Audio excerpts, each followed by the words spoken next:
Ads schmads. If you don't want ads, that's okay. Choose the Dave McWilliams Plus option on Apple Podcasts. And hey presto, no ads. To understand the economy, you have to understand human nature. This podcast is powered by Acast. How are you doing there? John and I are discussing Barn Brack. He's just ate, I'd say about half the Barn Brack. He was looking for the ring. Half a pound of butter on it as well. Exactly. He was looking for the ring. He wants to get married again. Do you remember the pea? There was a pea in it. The pea used to break your teeth on it. There was a stick in it. And a rag. And an old oil rag or something from a garage. Awful stuff. This is Barn Brack. If you are Irish, you understand exactly what we're talking about. If you're not Irish, this is one of our many bizarre Halloween holidays. Our Halloween Souring. things. Yeah, exactly. And by the way, it's not American. It's an Irish festival. Just so you know that, right? Anyway, now we were discussing that, and we were also discussing John's enduring love of the kebab. Indeed. Persian food. Good Persian food. Harbour kebab in Dunleary, the business. Okay. Yeah. Haven't been locked enough yet to go into Africa. Anyway. So today we are talking part 4 of our Palestinian-Israeli conflict series, trying to give you the economic history, the demography, the politics, the geopolitics, and trying to get a handle on the whole thing. John, we've been accused in equal measure of being pro-Israeli and pro-Palestinian. So that's kind of perfect, isn't it? That's where you want to be. Absolutely. Can't make up their minds are we good or bad. I had this thing. I tell you an odd thing about the Israeli thing. Right? Last summer, I was shooting a documentary in Lebanon. Yeah. And Lebanon is controlled by Hezbollah. Most of South Lebanon is controlled by Hezbollah. And we were supposed to do an interview with the chief bottle washer of Hezbollah, right? Which is an unusual thing to do, right? Wow. And our fixer, so the most important person. I was going to say, how do you get to So, if you're doing a foreign gig documentary, the most important person is the fixer, the local on the ground who fixes everything and runs around the place and makes the phone calls, arranges interviews, not just interviews, but arranges how you get in and out of holy sites and all that sort of stuff. And get out of holy sites. Yeah, because you're doing There's a church, just walk in the door. Yeah, the holy site, exactly. But so our lad was a guy called Samir, lovely fellow. And on the day we're supposed to be interviewing the Hezbollah geezer, we're in Beirut, and Samir comes in, looks really hassled. And I said, "What's wrong with you, Samir?" He said, "Why didn't you tell me?" I said, "What are you talking?" He says, "Why didn't you tell me? Why didn't you tell me that you worked in Israel?" And I said, "How do you mean?" He said, "Hezbollah, no, right?" Wow. And I said, I was thinking, this is Hezbollah's great insight. The Hezbollah version of Mossad had actually done their tracks on me and figured out who I was and all this. And I said, "Why? Because Hezbollah know, and they've cancelled the interview." And I said, "How do they know?" And he says, "It's in your Wikipedia page."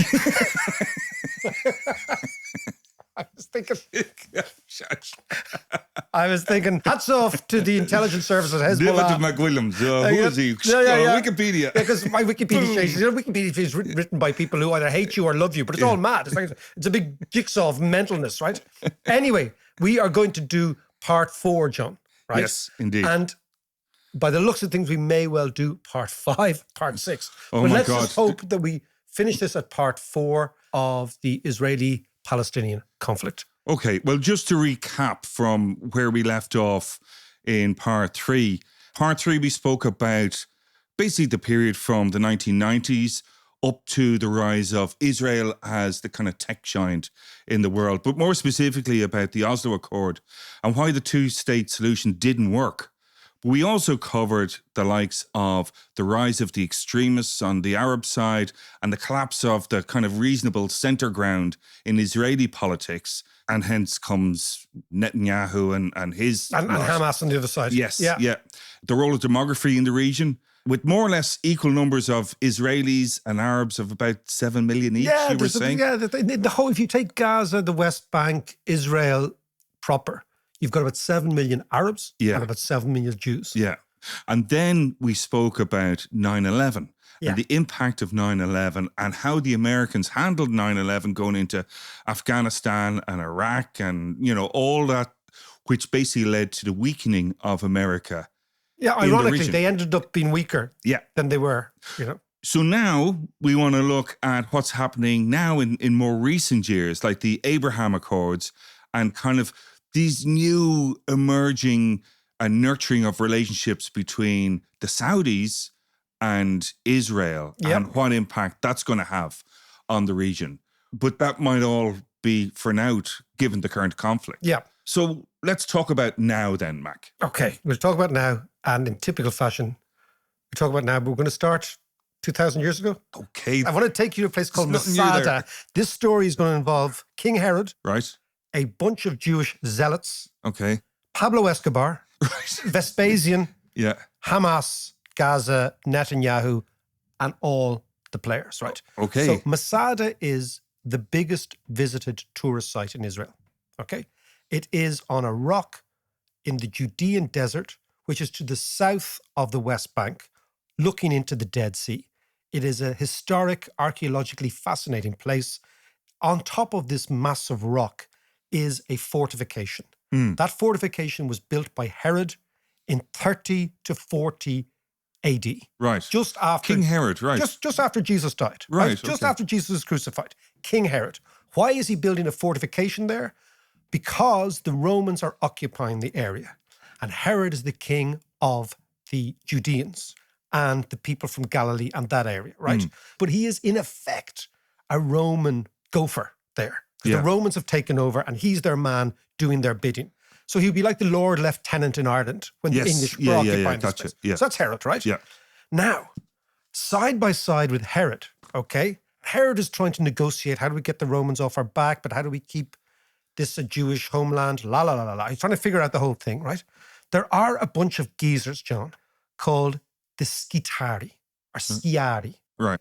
And this comes from, these are Jewish zealots, right? Extreme Jewish nationalists who say, Herod, you're far too accepting of the Romans. What we're going to do is we're going to provoke the Romans and we're going to terrorize the Romans into leaving here. And we're going to actually involve ourselves in small-scale atrocities against Romans. Right. Now, why are they called the Scitari?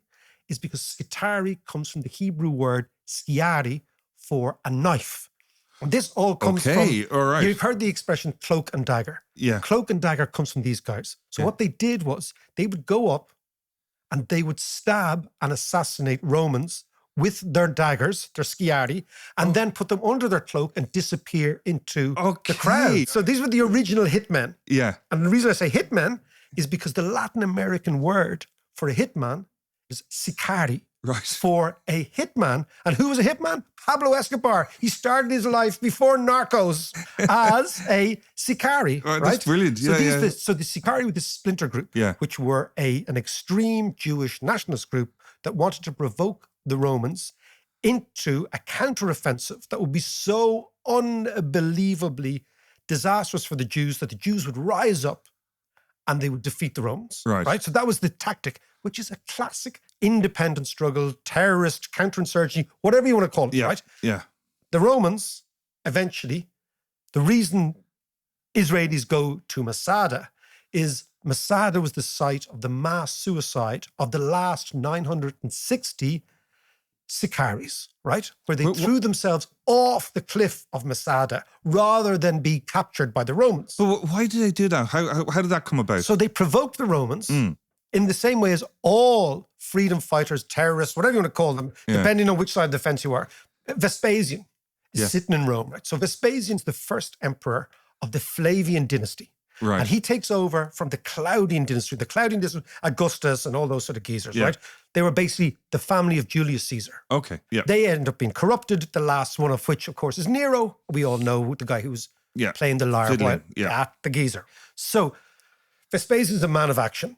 In 70 AD, he says, all right, screw this. These uppity Jews down in Judea and Galilee, they're annoying me so much. They've also got this kind of Jesus Christ sort of Messiah character. They've got the Sciaris. They've got all sorts of things. We're going to go in once and for all and sort them out. Yeah. So they basically, in effect, carpet bomb the area, right? Yeah. And interestingly, John, Vespasian also starts the Colosseum. What does he pay for the Colosseum with? The gold they robbed from the Jews when they destroyed the temple in Jerusalem in 70 AD. Yes. Okay. The last hideout of the Jews was Masada after the Romans had conquered Jerusalem. Yeah. They eventually go, and rather than captured, they martyr themselves, right? Now, this has become now the holy of holy of Israelis. And if you go on holidays there, or if you find yourself there, they'll all advise, go to Masada, right? Yeah. It's all about martyrdom, John. It's all about the cult of death, the cult of martyrdom. Who is remembered? Not the average Jewish resistance person who ends up getting destroyed and getting kicked out. And that's what the beginning of the Jewish diaspora is, AD 70. It's these guys. So it's the myth of martyrdom. And that now is exactly what's happening with Hamas. Exactly the same story is playing out. So Hamas know they can't win in Gaza, but they know if they're martyred that they will actually live forever in the consciousness of the resistance movements of Palestine. Is this just a religious idea, or is this, more cultural? No, John, this is really cultural, right? And this is called eschatology, right? And eschatology is a cultural, a scientific, a sociological, a historic vein of thought about the kind of death cult, right? Now you can actually, Porrick Pierce had this, right? The blood sacrifice. Right. The end of the world, the sort of, we are going to a clash of civilizations. This is the end of the world. We are going to be martyred. And this is very, very present in a lot of course, Palestinian thinking, Arab thinking with the martyrdom of the suicide bombers, but also the settlers in Israel have the same view, which is that God gave us the land and you can't take the land away from us because it's our land and God gave it to us.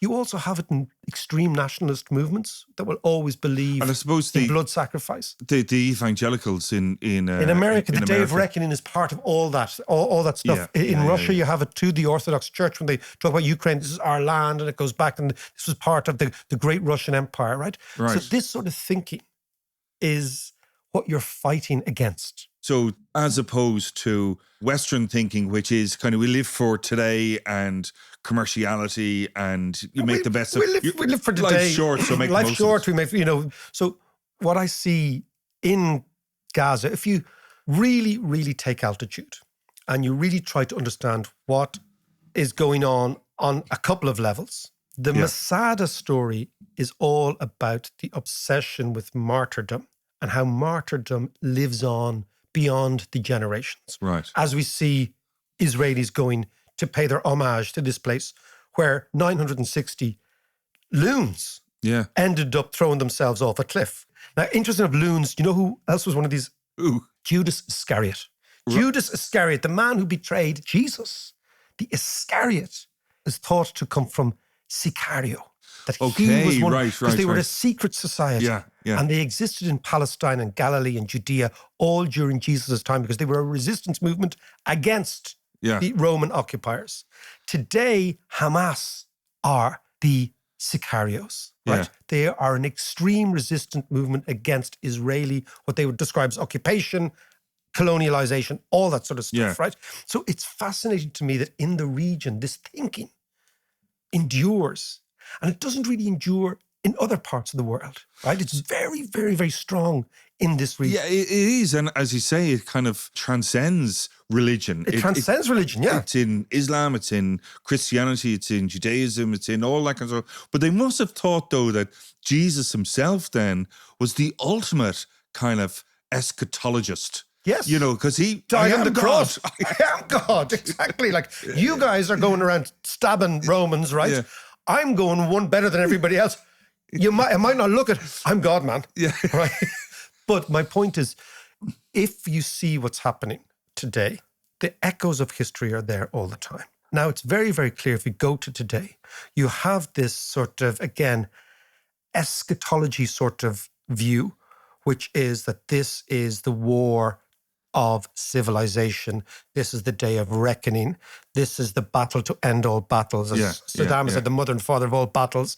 Hamas, we are going to be martyred. And even if we die, it doesn't matter how many Israelis die or how many Palestinians die, the cause will be sacred. Yeah. And they look to Masada and say, look, even the Israelis have their cause that is sacred. And 2,000 years later, they're still going to pay homage to this. Right, so that's going on. And then there's the practical side, which is we know that the only solution for this is the two-state solution. You've got to get back to that, right? And we know that for the Israelis, the only solution is the two-state solution. Why is that? Because of the demography. So Israel cannot give the Palestinians in the West Bank the same rights as Israelis, because that would dilute the Jewish character of Israel. Because remember we said there's 7 million Muslims, including the West Bank and Gaza, and there's basically 7 million Jews, more or less, right?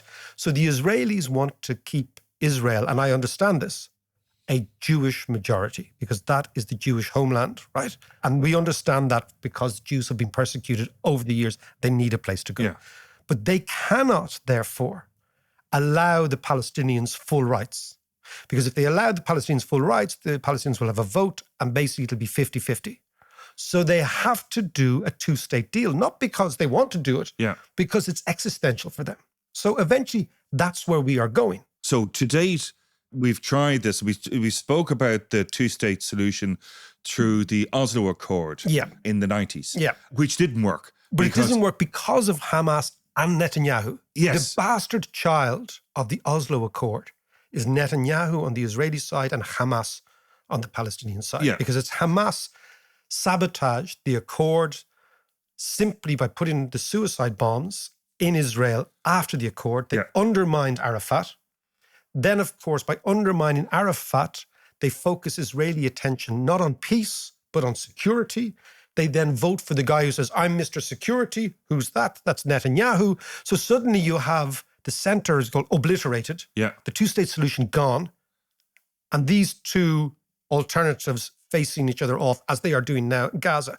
But we know that that's not the future. So then a new kind of approach came about, and this led to the Abraham Accords and discussions between, as we were saying earlier, Saudi Arabia and Israel, and creating new links and new agreements between them. So this is the new American approach, right? So the new American approach is, how do we, after the debacle in Iraq, which we thought we were going to win and be top dogs, and we end up losing, how do we surround Iran by our friends, their enemies? So what they did was they came up with this ruse, which they went along, which played into Netanyahu's playbook, right? Which was, forget about the Palestinians. We will get you, the Israelis, to do a deal with the Saudis. This will then mean that the two implacable enemies of Iran, the Saudis, because they are Sunni Muslims, and the Iranians are Shia Muslims, and they have been fighting for dominance of Islam in the region for hundreds of years, right? We will get you to do a deal with the Israelis. So we'll have this bizarre situation where the Israelis, who've already done deals with Morocco, Tunisia, Algeria, Egypt, will do a deal with Saudi Arabia, and they will try to do a deal with Turkey. If they had a deal with Turkey.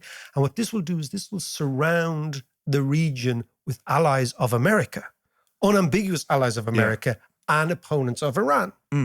The Iranians, understanding what was going on, said, okay, well, what do we do? How do we scupper this deal?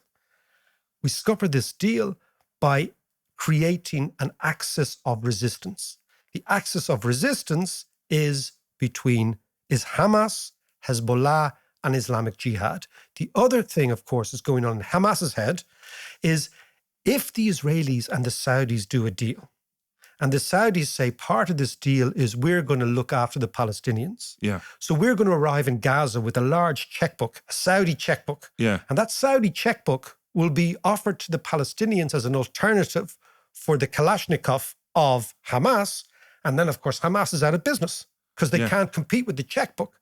That's the dynamic. That's what has happened. But isn't that, I mean, just based on what we were just saying then, that just shows a complete lack of understanding of this whole idea of eschatology. Precisely. So the Saudis are basically going in with the Israelis and the Americans, basically playing Monopoly.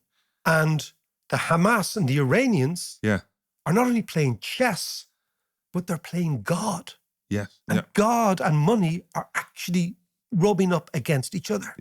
So now what do the Americans do? So incredibly fundamental, isn't it? It's fundamental. It's really basic. This is why traveling around the region over the years was amazing for me, because I just sit and listen to people all the time. I could sit in cafes, bars, listen to Palestinians, particularly getting my hair cut, John, in East Jerusalem, right? So old Jerusalem, when you go into, remember I was talking to Jaffa Gate and Damascus Gate, right? That must be a bit of an experience for them. Kind of red hair. Exactly. Although there's many Islamic people like to actually dye their hair red for henna, because they believed that Muhammad, I think it was Muhammad, I could get this right or could get this wrong, had red hair. Right. So you might see a lot of, in England, if you look at a lot of sort of religious Muslims, they've red beards. Yes. They're dyed with henna. Yeah. But anyway, I digress. Yeah. But if you go into the Jaffa Gate, or if you go into the Damascus Gate and you get into the old side, and if you're walking down to the Wailing Wall, it's all Palestinian, right? All Palestinians. And there's some brilliant barber shops, right? So you give a lovely shave and you get your hair cut, and of course you chat to them. And so I would chat for hours having little cups of chai, cups of tea outside these places, just talking to Palestinians.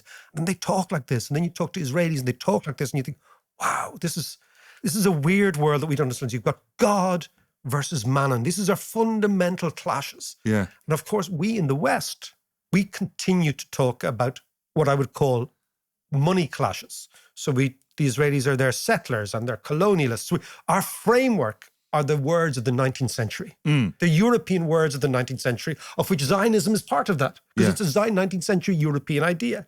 But the framework of many others in the battle are deeply, deeply fundamental, religion, all this other things. And this is what you're seeing. But now there's one other really critical layer to this, which is what has happened in the last 3 weeks worldwide. Yeah. Which is this massive pro-Palestinian movement you've seen all around the West, right? This then is something that is welcomed incredibly warmly in Beijing and in the Kremlin. And that's the other layer we're going to talk about after the break. Okay.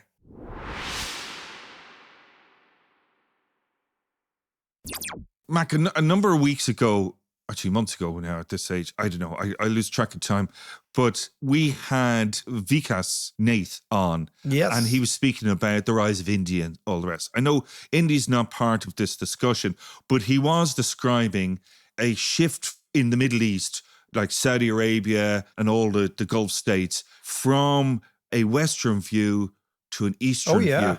And looking towards Beijing there as the future. And looking, I suppose, towards India as well. Well, I mean, two things here. One of the things, if you've ever flown to Dubai from Ireland, what you'd be amazed is the plane is full of Indians.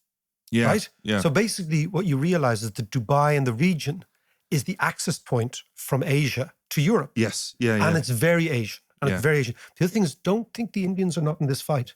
The Indians are the only mates the Israelis have. This is a fascinating thing. Okay, yeah, explain that one. Indians are in a constant fight with Islam. Yeah. So the Hindus are the Israelis' natural friends because India was set up in 1947. Yeah. There was a massive refugee crisis. Hindus were expelled from Pakistan. Muslims were expelled from India. There's now a massive Muslim, one of the biggest Muslim populations in the world is Indian, right? Yeah. But the Hindus are totally pro-Israeli because they see in Hamas and the Palestinians, they see Pakistan. Yeah. They see Islam. So don't think they're not in the fight. They're in the fight. This is why it all is fascinating. Everybody's got a sort of a dog in the fight one way or the other. But the people who are sitting loving this, of course, are the Chinese and the Russians, right? Putin visited Xi last week. Mm-hmm. This is the 42nd time in 10 years these have met. 42nd time, Wow. right? So there is no way in which we know that Putin would have risked going into Ukraine without some sort of imprimatur by the Chinese. Yeah. There's no way, right? This is when the friendship forever stuff they talked about, right? Now, what China, Russia, Iran, this is an axis against America. They now realize, and this is why I think this war is going to escalate, they now realize that this is the wedge issue they were looking for all the time. And what I say is this is the issue that drives a wedge between the young and the old in the West, between the rich and the poor in the West, between the global South and the West, between everybody and the West. Israel-Palestine, right? We've seen it exploded onto the streets. Yeah. Did we see any concerted mass movement in support of the Ukrainians? No. Do we see it in support of the Uyghurs? No. So what always intrigued me is when Israel-Palestine kicks off, as it does all the time, the West and the left and the West explode, right?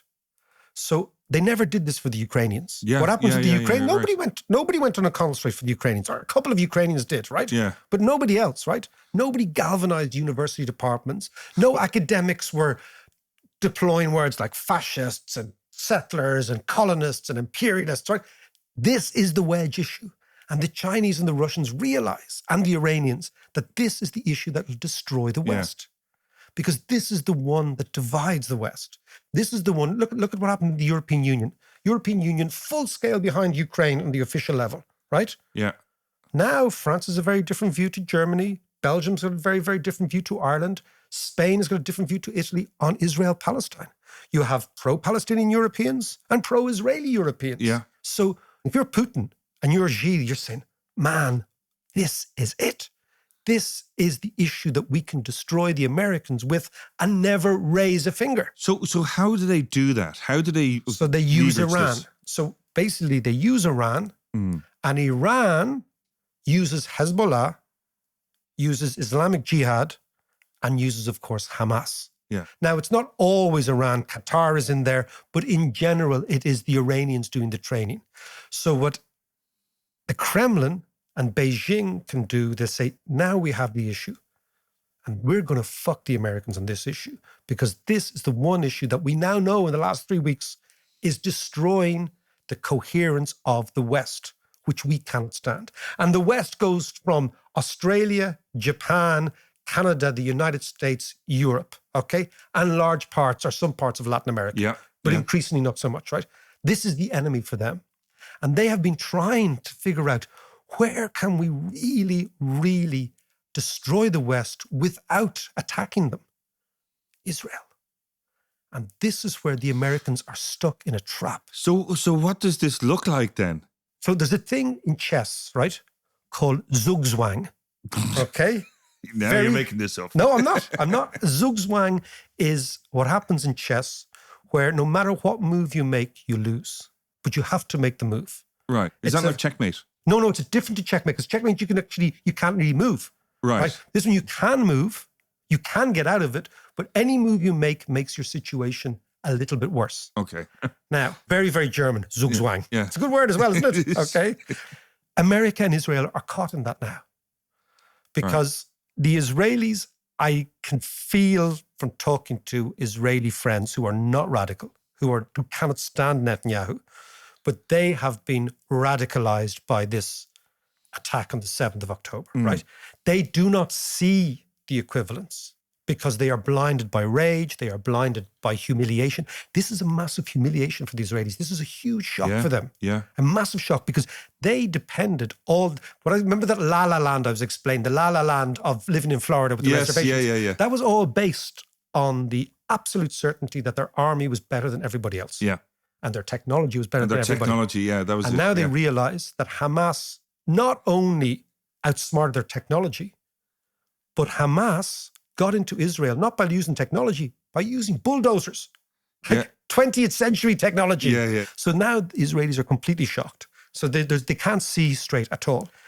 But they do understand that they're trapped, because they understand that Iran can, in the next couple of weeks, escalate this by signaling to Hezbollah to start in the north of Israel. Yeah. So you have a war in Gaza, you have Hezbollah war in the north of Israel, and you have a third intifada in the West Bank. Israelis can't cope with that. That's a three-front war.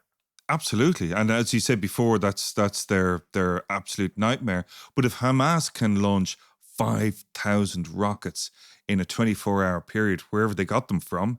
They got them from Iran. Yes, but Hezbollah have got much more. Would have much more, because they weren't as penned in as the Gaza Strip. Yeah, and of course in the Intifada you have the average Palestinian. So this is the trap that Iran has sprung for the Israelis. And the Israelis, with their arrogance and their naivety, that strange combination of victimhood and arrogance, we go back to the last 10 years of Netanyahu, couldn't see what was going on. Yeah. They said, don't worry, we'll do a deal with the Saudis. That'll keep most Arabs on side. We'll get some money from the Saudis. That'll keep the Gazans side. Yeah. We can behave really badly in the West Bank because, you know what? The Arabs are doing deals with us. Iran, we seem to have knocked them in the head. We've got them figured out. Hezbollah, yes, we're a bit worried about them, but again, they're more worried about us. Yeah. So it was that great combination of sort of naivety, arrogance, misunderstanding of the situation. Now they're caught in a trap. Yeah. And the trap has been sprung not just by Hamas, but also by their own brutal occupation of the West Bank. Yeah. Right? So it's all coming home to roost for them. And now they are sitting there, and the Americans, the Biden Americans, right, realize they're also in a trap because the wedge has been driven between the official establishment of all Western countries and the street, so to speak, the Western street, which are the kids and the students and everybody saying Israel is the issue. And Putin, having almost lost in Ukraine, Yeah. and Xi, with their 42 meetings in the last 10 years, they weren't talking about fucking, do you think Panathinaikos should have beaten West Brom or West Ham the other night, right? They were talking strategy. And now it's all playing out. And the Americans, from having been still the dominant player, are now completely on the back foot because they are trapped. It's like Masada. We're going back 2,000 years. You've got martyrdom on one side. You've got a coalition on the other side. You've got an axis against the Americans. And right in the middle, you've got the Israelis who know they need a two-state solution, but they're so blinded by rage at the moment that what they're trying to do, I think tactically, is be as unbelievably murderous in Gaza as possible, to destroy whatever they can of Hamas as possible, because they know that they don't have time on their side, right? At the moment, the wedge has been driven between, for example, Western European and American governments and students and young people and radicals and socialists and also people who think this is just wrong. Yeah. Right? This is just wrong, okay? Just on a basic human rights level. Wait until the Arabs flip, right? And the Arabs will flip at some stage because the longer the Israelis are in Gaza, the longer the protests are going on, and the less latitude the Arab regimes have to think everything's fine. And of course, the first one to flip will be Saudi. Because Saudis are the people who decided, Saudis have also decided, we are the leaders of Sunni Islam. We are, where is the great shrine? Where is Mecca? It's in Saudi Arabia, all that sort of stuff. And that goes back to your eschatology. What's actually fighting them isn't pound, shilling, pence, strategy, borders, democracy, rationality. We're going to have some sort of Marshall Plan for Gaza. That's not what's going on here. What's going on here is religion, God, martyrdom, and this idea is, how will I be remembered or we be remembered? Not tomorrow or the next day or the next day, but in 100 years, 1,000 years. And you can't fight that.